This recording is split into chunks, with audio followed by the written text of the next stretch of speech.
Today I'm going to tell you the story of the Money Man.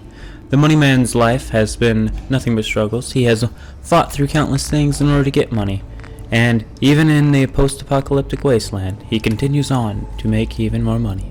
Welcome to Stories from the Wasteland, and this is the Money Man playthrough. So the Money Man starts his adventure off lightly in the junkyard. This is where he was last when the nukes went off. He woke up here multiple times later, frozen in a cryo chamber underneath the scrapyard, which was not even shown. Now, as he woke up from his slumber, he realized that he wanted to continue his dream to make money, and while he was in the apocalypse, it did not mean he could not go out and make as much money as he could. So in this playthrough, the Money Man fights through countless enemies, such as the mole rats that he faces right outside of his scrapyard.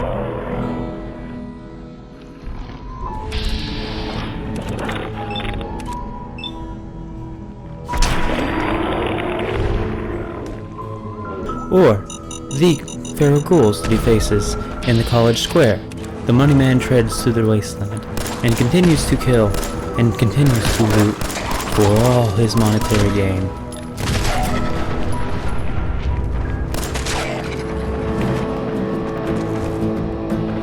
Everything that the Money Man does in the wasteland is all for one thing, and that is as many caps as possible, because he has decided he will become the richest man in the Commonwealth. As he continues to shoot feral ghouls, and every feral ghoul that he shoots, he becomes a few caps richer.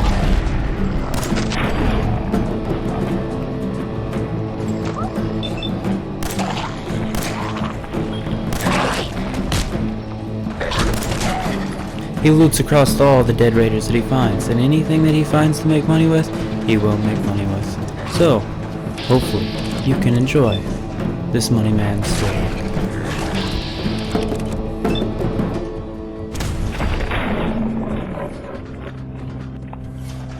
The Money Man picked up on a couple things while he was trying to make his money before the war. He learned how to lockpick as an avid thief. That was his thing. He stole from people. He stole as much as he could, but he was not able to become the richest man that he could be upon that. But in the wasteland it's different. It's a harsher environment. Your lockpicking skill goes from breaking the law to survival. So as he kills feral ghouls and as he loots throughout the wasteland, he uses all of the things he learned during his lifetime. Eventually the Money Man runs into a group of people known as the Brotherhood of Steel. They are fighting a group of feral ghouls, so he tags in a little bit, all the while looting any possible thing he can, including the dead knight from the Brotherhood of Steel themselves, lying on the ground.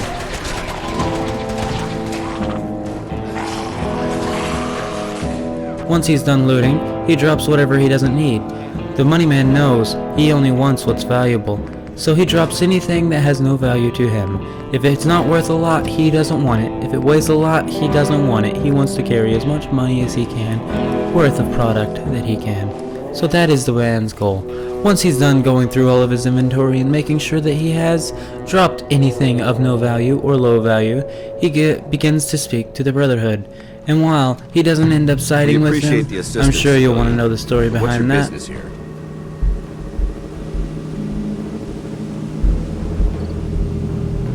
I heard you had a feral problem. Evading my questions is a surefire way of getting yourself ejected from the compound. Are you from a local settlement? Do all these questions really matter? After all, I helped you fight those ferals. This would be much easier for both of us if you cooperate. Now, where are you from? I'm from Sanctuary Hills. The Money Man was indeed from Sanctuary Hills, but he was a thief of Sanctuary Hills. He left that part out. He escaped to the scrapyard a few weeks before the war, just as he had been caught for robbing a couple houses. He was on the run, and he was saved by the nukes. Pitching in. We could use an extra gun on our side. The Money Man demanded money from the Brotherhood of Steel in order to aid them. They refused. His next response was going to be a surefire fire response. I have no inclination to pay for your services. At this rate, you'll be dead in 2 days, and I want no part of it. Then there's no need for you to remain here.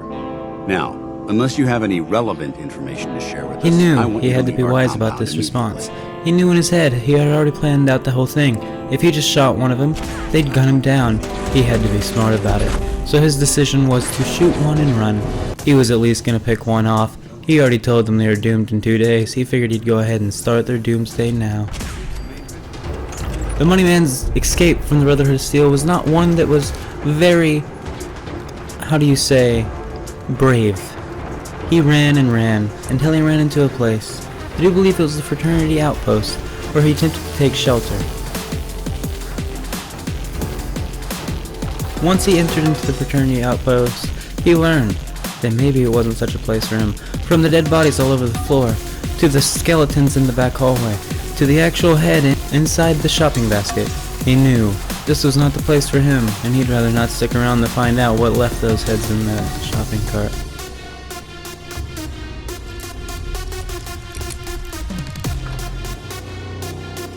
Upon his journey to Diamond City, where he was inevitably doomed to go, he ran into a group of soldiers who were fighting super mutants.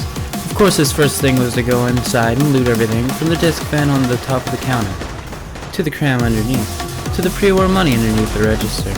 He checked the shelves for everything. He checked the Vault-Tec lunchbox. He took the cram. He took the souvenir toy. He took anything and everything that he could sell for a value. Of course, he didn't feel like just completely leaving the soldiers at bay. He fought, but he only fought for what would give him monetary gain.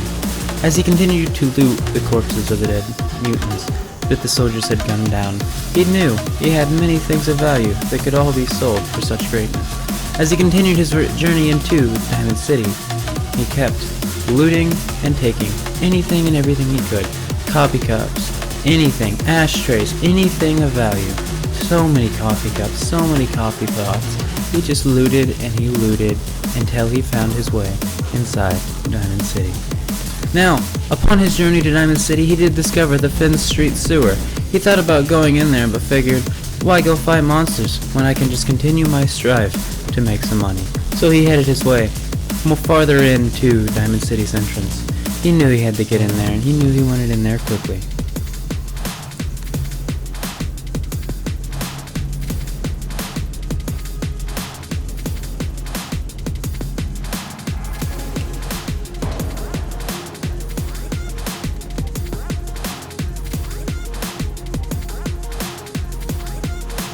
Upon arrival of the entrance to Diamond City, the Money Man had found there was a woman outside complaining at the gate. The gate was not being opened. He knew he had to do something, and he didn't feel like talking to this woman. He did what he only knew was necessary when women act out. And that was to hide behind a railing and shoot them.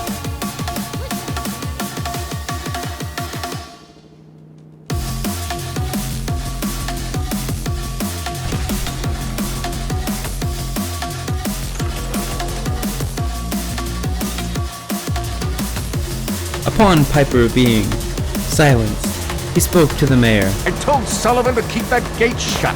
You devious, rabble-rousing slanderer. The level of dishonesty in that paper of yours. I'll have that printer scrapped for parts.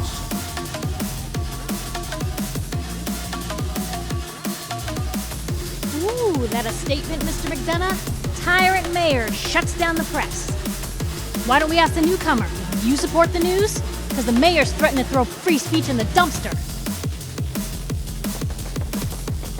Always believed in freedom of the press. Oh, I didn't mean to bring you into this argument, good sir. No. You look like Diamond City material. Welcome to the great green jewel of the Commonwealth. Safe, happy, a fine place to come. Spend your money. Settle down. Don't let this muckraker here tell you otherwise, all right? I'm sure your city's a great place. I've had enough of this, Piper. From now on, consider you. Once he was and done that little speaking to the sister mayor, of yours he took his on way the- straight to the elevator, straight up to the mayor's office. A big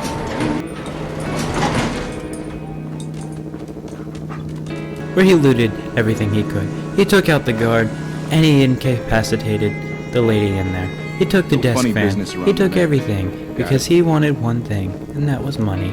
And he would do any ways of getting it. And what's one guard and some lady being shot in the head? She'll get back up, she'll be fine. Move, ass. Oh, it's on.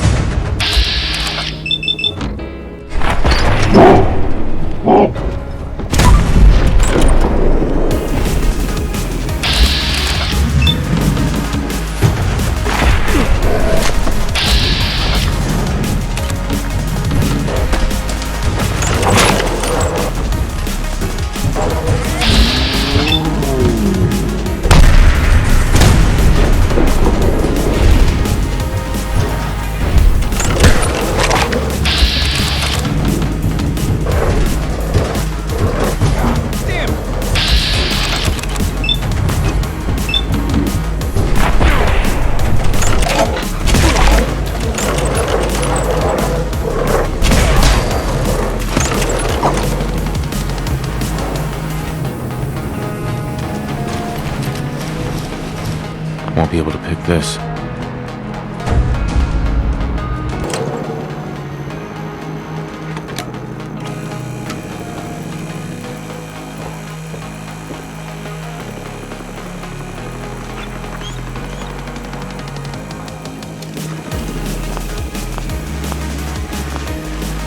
Need something, honey? Housing permit? Looking for a job? Well, let's hear about the permit. We have one home available. You can do whatever you like with the interior, and all the tools you need to make your own furnishings are provided at. After that, he continued his journey into the Diamond City. As he looked out across the city, seeing all the people to speak to, he knew that he had found his money place. This is where he was going to make all of his money. He would come here and sell what he wanted. He had all sorts of things out in the Wasteland to loot, and all sorts of things to do. He knew this was his final landing place, and he knew that he was going to own a residency in this place at one point. He didn't buy his house yet, but he plans on it. As he entered Diamond City, he was seeing many places to sell to, and many places to make money. His first stop, of course, was the gunsmith, the guy who sold all the guns. He needed guns, and he also needed caps. I'll take a look. Sure. Feel free to test the grip.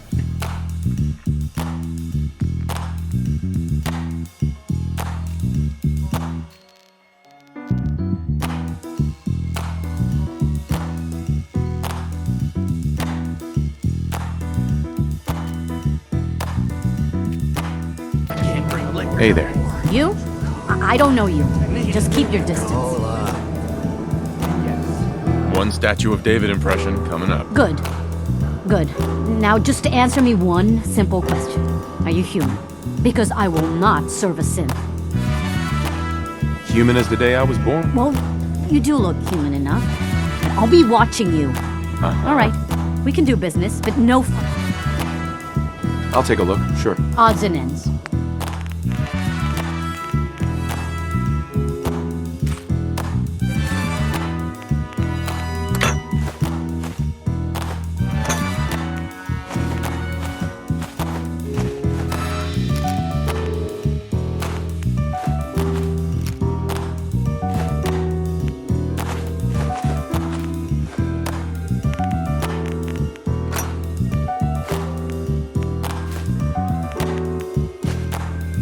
You there! You need a genuine, authentic, custom-made hickory swat. I've got a few minutes to browse. Feel that.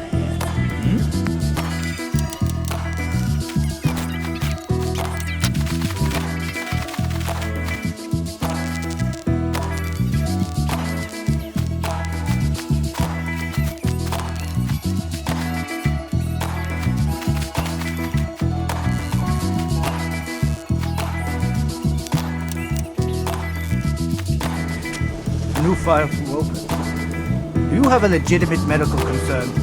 Is this about our facial reconstructive services? I need some supplies, Doctor. Let's see what I can spare.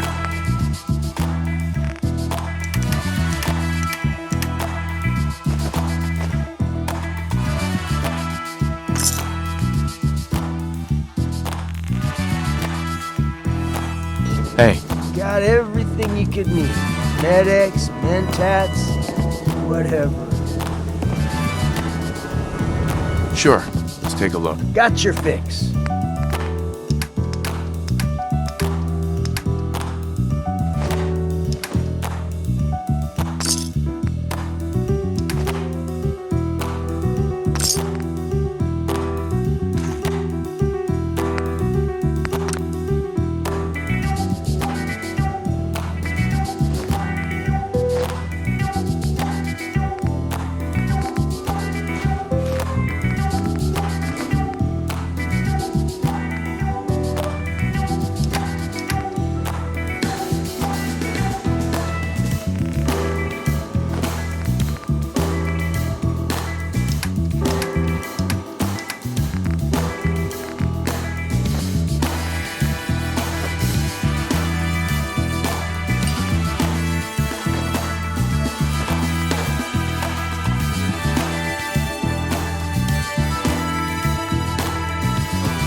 It's all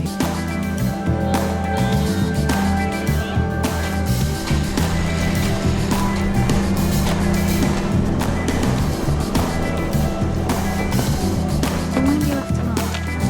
Hey, Mo. Trying to take some time off over here. You read the paper? Everyone else may not know, but Diamond City Surplus is open 24 hours a day. I'll take a look. Sure. Here you are.